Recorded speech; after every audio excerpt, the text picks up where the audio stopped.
Hello, and welcome to Empower Your Soul. This is an interesting episode for me because this episode came as a download while I was trying to multitask and get some things done. And I wrote these really quick notes, and Spirit had some really good guidance, and it felt really, really good in the moment.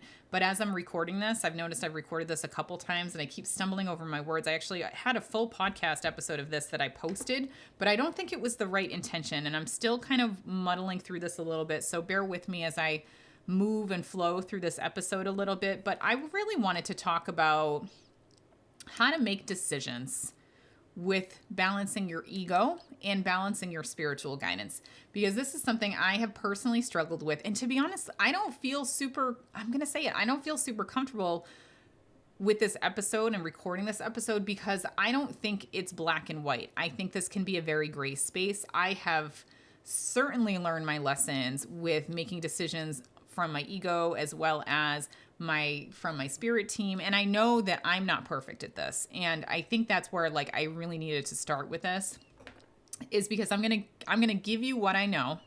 You probably have your own way to help discern your ego, discern your spiritual guidance. But this is more like a red flag, a warning flag for folks that are in this making big decisions mindset right now. And I think it's just really important for some listeners to hear today, which is why Spirit keeps making me do this over and over again and making sure I'm saying the right things or delivering the right message that they want to deliver.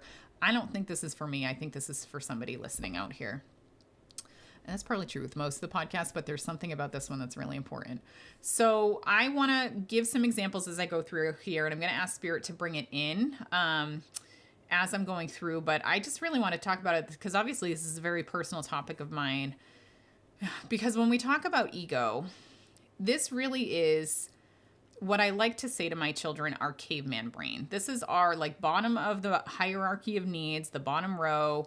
And it really is our survival mechanism. And, to some extent, a lot of people talk about the ego as your identity construct, but I think a lot of that comes down to your survival mechanism. So it's your protection mechanism. It's making sure that you're safe. You have food, water, shelter. It's all about stability. It's all about survival instincts. And a lot of these decisions tend to be more rational, more analytical, and to be honest with you, more fear-based, because the fear comes from needing to survive and not dying like the cavemen if they didn't go and travel for food for saber-toothed tigers or whatever the heck they ate, right? Then they would have no food and they would die. So the ego tends to be a very pressure-driven, ego-driven, urgency, pressure, fear-based decisions that come with that. And there's purpose to that. I don't think the ego is entirely a bad thing. And I know a lot of people do talk about the ego as a bad thing because the ego makes sure that we survive. And we as humans cannot get rid of our ego. It is painful. I really kind of wish I could. I wish I could just have my head in the spirit world 24/7 and not have to worry about, what's for dinner. Driving my kids to all their sports practices, right? That would be amazing, but that's not the reality that we live in. And here, as a human, we opt to have a human experience. So the ego is naturally going to come with it. I don't think that it ever goes away, but I do want to talk about how you're, I'm going to say, appropriately taking information from your ego to make decisions instead of letting your ego make the decisions, because ego should be, I'm a data person. So your ego and your thoughts that come from your ego to me are data and information that something might be askew and you might need to pay attention to something, but I never let the ego drive the bus. I always let the ego be an input to my decision making, but it doesn't make the decisions, if that makes sense. So some examples, I'm gonna ask them. Oh, no examples yet. They're telling me keep going. So that's kind of the ego-based decisions. So is there anything I can say? So for example, when my son started, I'm ignoring Spirit. Sorry, Spirit. When my son started seeing spirits with his eyes when he was probably younger than 8, but when we were actually having the conversation about it when he was 8, he would freak out because he would see these black shadows, right? So his ego was driving him because he had no basis for spiritual guidance at that point. We'll talk about that in a minute. So he sees black shadows. No one else can see the black shadow people. They come to visit him at night, so he freaks out. So his ego wants to protect him. He wants to keep him safe, so he sleeps with all the lights on because he can't see them as well when all the lights are on. He won't go upstairs and downstairs alone in our house. Again, ego-driven, wants to be safe, wants to protect his own safety. Sleeps with covers over his head so he can't see. So this is what I'm talking about ego-based decision. He sees something, jumps to fear-based, and then does things to protect him from that fear-based perspective. So if you're thinking about all the hecklers out there on the internet and YouTube, they're my worst heckler. It's like high highs and low lows over there on YouTube, because the best people are like, not the best. I love all of you, but I have so many great people on YouTube over there that are wonderful. But at the same time, I have the wicked hecklers on YouTube at the same time. And so when you think about the people that come at you for the spiritual work, they're obviously not coming from a spiritual guidance perspective. They are coming from a scarcity. You're challenging their perspective in life. You're challenging what they believe to be is true. So they are going to protect themselves by telling you that you're wrong and heckling you. So again, they are coming at it from their perspective, their beliefs, and you're challenging their perspectives and their beliefs. So they're going to do their part to make sure that you know that you're wrong and that I'm right, because the ego makes me feel really good when I know I'm right and you're wrong. So whenever I get those hecklers, that's why I'm like, thanks, have a great day. Thanks for adding to my algorithm, because that's their truth and that's what they know. And when they come at me, they're just protecting their own identity so that they feel safe. They feel like they're going to survive. I mean, it's not really like I'm not going to threaten their life or anything, right? But like, that's the reality of the ego. It gets scared at anything that's different and it's going to react to it. Makes sense, right? Like it makes sense. So when we're talking about spiritual guidance, then, oh, hang on. Before I go there, my eyes are just going to a couple things in my notes here, right here. So when you're making ego-based decisions, it gives you, this is so bad, this short-term relief followed by long-term misalignment. And I'm going to talk about why that is in a minute. But it also like creates this cycle of reactivity, because the more you feed your ego, the more you make decisions based on your ego is going to get stronger and stronger and stronger. And once it starts driving the bus, it's going to throw out anything that doesn't align to it. So again, like it creates this cycle of reactivity that feeds itself. And that's why we get a lot of, I don't know if I have an example for this, but it's that self-fulfilling prophecy, right? Like if I think I'm going to be bad at this and my brain keeps telling me I'm going to be bad at this, then I'm not going to be good at this. And it's just going to get worse and worse and worse. And that's not necessarily an example, but that's kind of what I wanted to toss out there. So if we move to spiritual guidance, this is, I'm going to say spiritual guide or guidance today in just the general sense of our connection to something larger. So this can look like your intuition. This can be signs or synchronicities that you're receiving to make decisions. It could be dreams. It could be messages that you receive through mediums. It could be, if you can connect to the other side yourself, your messages from your spirit team, Akashic Records team, loved ones, etc. So I'm just going to keep it wide open here in terms of what I mean by when I say spiritual guidance in this episode. And as we all know, with all of these spiritual guidance activities, can't forget tarot. Tarot's in my head yelling at me right now. It's very subtle, right? It's nonlinear. It's really not focused. It's not direct. And so as a result, what's really interesting is that a lot of the stuff that we get from this, I'm going to say it, our ego wants to supplement it, because we want the spiritual guidance to come in, and we want these spiritual guides to come in and make our lives easier. So the purpose, the honest to goodness purpose of spiritual guidance, and I think a lot of people, including myself, have this misconception about connecting with spirit guides, connecting with the other side, our loved ones, right? If we can, it's like this level of attainable. If I can talk to my spirit guides, they're going to give me all the answers, and my life is going to be easy, and I don't have to worry about things, and they're going to take away all my problems, because that's what spirit guides do, right? They're going to, it's like I've hit the bonus level, I've hit the secret level in Mario Kart, Mario Brothers, and now I'm untouchable. And that's not the reality of what spiritual guidance is. Spiritual guidance is for the evolution of our soul. It is not for material comfort. It is not for ego-based needs, desires, money, food, shelter, right? It is for like, how do we make the most out of our time here, so that we don't have to hopefully come back, right? Or come back less. How do we learn our lessons? So it's so interesting because I think what happens a lot of the time is that when we are receiving signs from spirit or receiving that spiritual guidance, it's so interesting because when we receive those signs and they don't make a lot of sense, what we do is we jump into our ego to try to piece those puzzle pieces together. So we're going to, for example, and I'll give an example from somebody else and then me. So at some point in my career, my mediumship practices, I was with somebody who received lots of signs from spirit, and it must have been in multiple areas, and I don't remember how she got those signs, but she received signs from spirit that she should quit her job, do the spiritual work full time. And so she was just like, heck yeah, blind faith, said, I'm going to quit my job. I'm going to open my spiritual business, which I believe included Reiki as well as mediumship. So she just like quit her job, opened mediumship, and she was like, okay, spirit, bring me my clients. Bring everything to me. I am ready. So again, this blind faith decision that happens from just following spiritual guidance is very real. And I think a lot of people who start this work think that it works this way. And I'm going to raise my hand and admit, I thought it worked that way too. And I knew, even with my business background, I had to do work to do some of this stuff. But I'll tell you what, when I started receiving the spirit guide numbers, let me say that again. I started receiving angel numbers over and over and over and over again. And all of them, and I use this wicked cool website. I still recommend it to people, but now I take angel numbers with a grain of salt.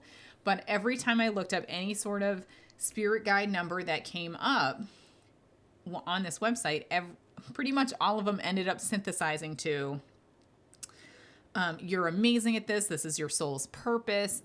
Financial abundance is coming, that the angels are helping you. And like, who doesn't want to receive those signs over and over and over? And it was so consistent, right? But here's the thing about signs and synchronicities.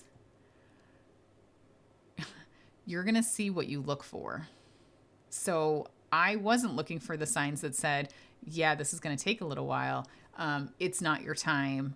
Let things fall into place, right? Most of us want to jump to the conclusion of, okay, let's do it. Let's do it now. I'm ready. Let's go take care of me, right?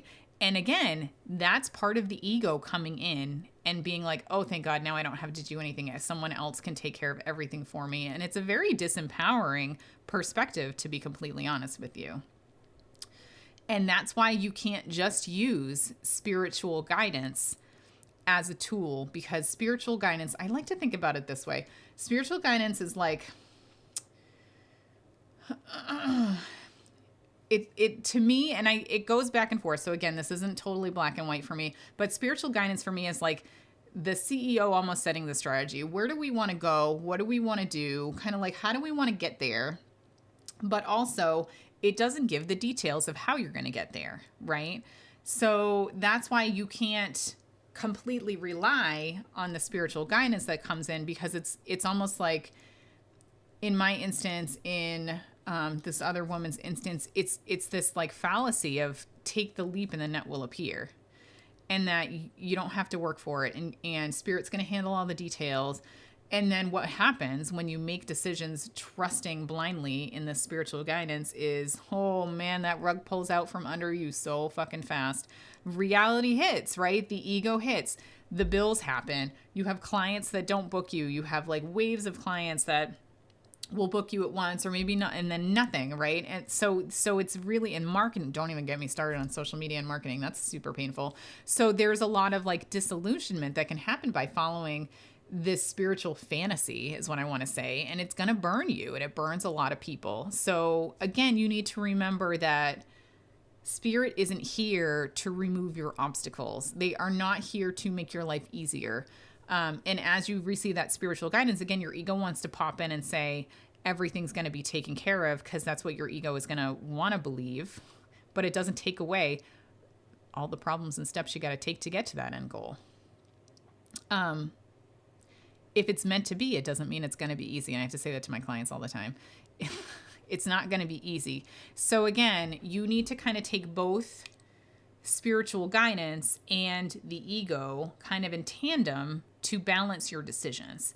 And again, I kind of tend to think of spirit as the CEO, but it's not really, and like ego as my worker bees, right? The ego is my frontline staff doing the shit work that no one wants to do. But what happens is that it does balance each other. So I'm going to take the instance of using spiritual guidance for direction setting, right? So let me give an example. I knew that I needed to do this work full time, right? I knew that I needed to leave my job. I'm going to say it, I was seeing it in the angel numbers, right? I was hearing it in readings. I could feel it in my bones. I could see it in my dreams. So spirit was showing me in very various ways that this is going to happen. And it's a matter of like, I did an Akashic Records reading once, and I saw like a blue whale, and it's like, it's huge. It's coming. You can't stop it. It's just a matter of time before it arrives. So that's kind of how spirit would show it to me. But I knew that if I quit my job and I did not have my mindset right, my ego would freak the fuck out, and I would ruin my energy, and I would attract the wrong clients, right? And because this is the reality of what happens, because your ego takes over. You're worried about money. You're worried about putting food on the table. You're worried about, am I going to pay my mortgage, right?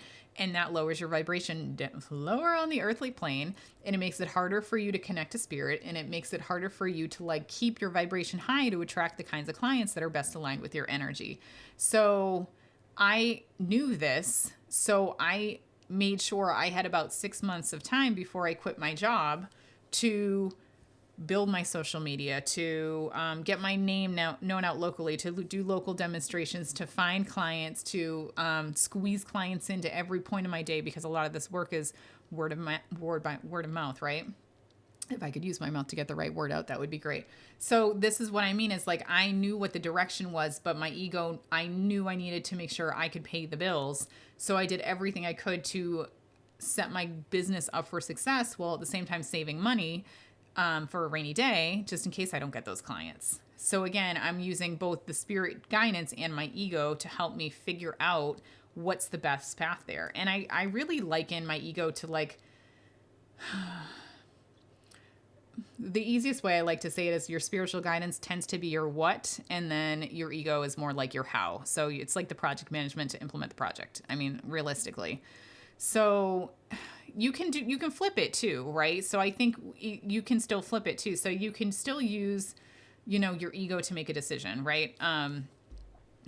Is there one? So for example, I'm gonna be totally honest with you.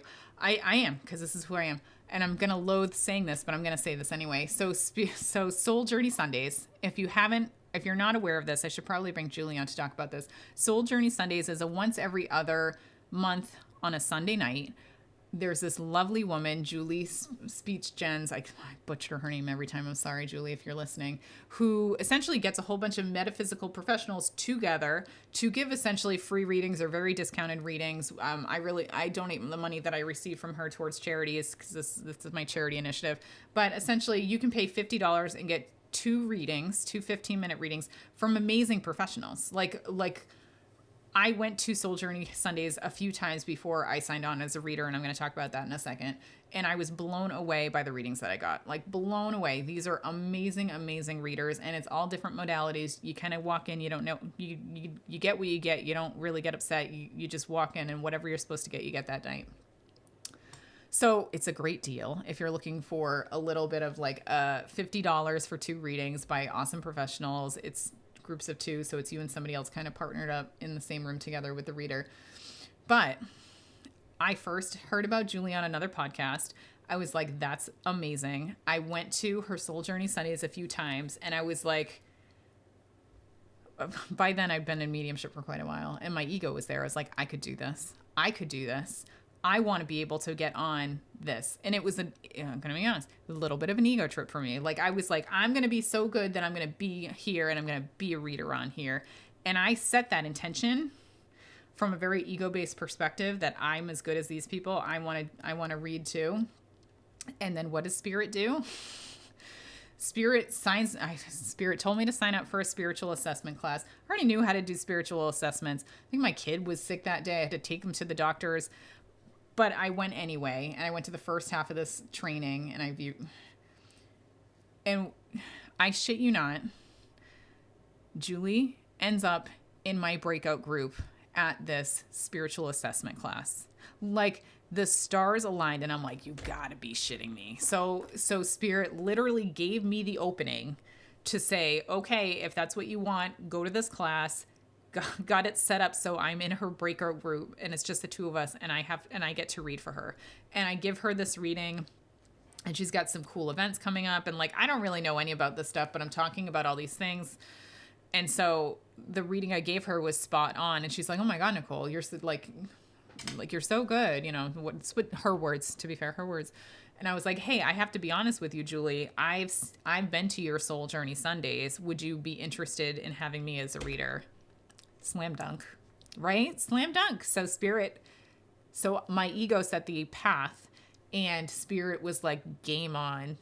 And they led me down the path to allow me to have that opportunity. So I'm going to say it goes both ways. It goes both Spirit setting direction and your kind of ego helping you get there, as well as your ego setting direction and Spirit getting you.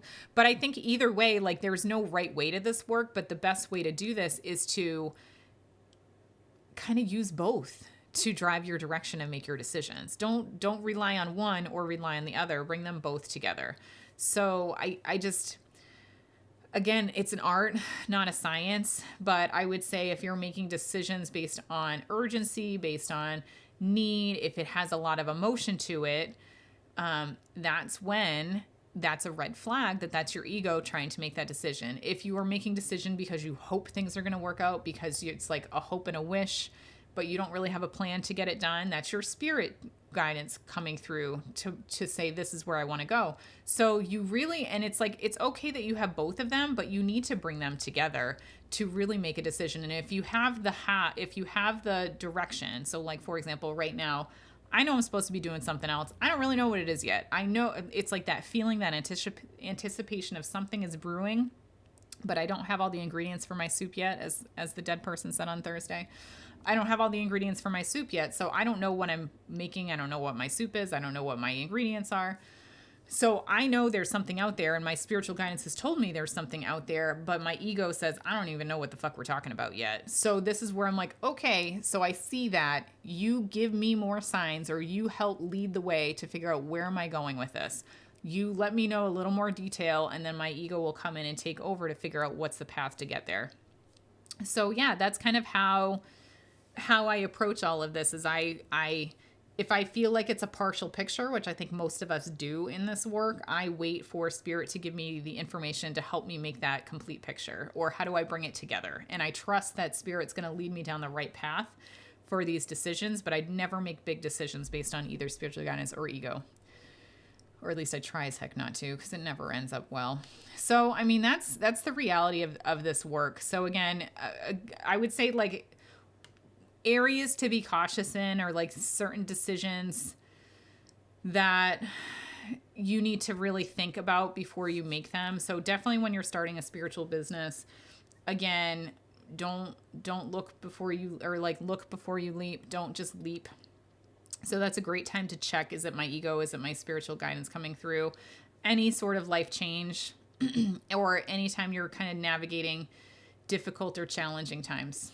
Like, realistically, anything where there's high emotions at stake, or sink or swim at stake, that automatically is going to bring your ego in so much faster than kind of listening to your spiritual guidance. So that's when you're going to want to pause and really think about it. But yeah, I mean, that's really, I'm going to ask Spirit if there's anything else.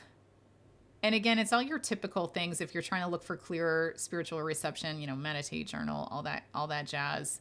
And if you feel like your ego is overactive, this is a really good time to, like, also journal, go meditate, go for a walk, talk about it. And like, there's I know EFT is a really cool technique that you can use to really calm kind of your ego or reactivity there. But yeah, I mean, other than that, it's just trust that the whole of you can make good decisions. It's not just spirit, it's not just your ego, it's kind of the combination of all of these things. And when in doubt, I would honestly say wait it out, because the longer you wait, to a certain extent, right, the more information spirits, the more time spirit's going to have to put things in place for you to be successful, to enable you to be successful. So yeah, I think that's my advice here. I just want to thank all of you. I hope this was helpful. If you feel like this session was for you, drop me a line. I want to hear about it. I want to know. So thank you all for being here. And then coming up on Friday, which I'm going to record after this, is going to be all about passwords. So I'm really excited about that one. I also don't know where that one's going to go. It's going to be fun. All right. Mwah. Love you all. Take care.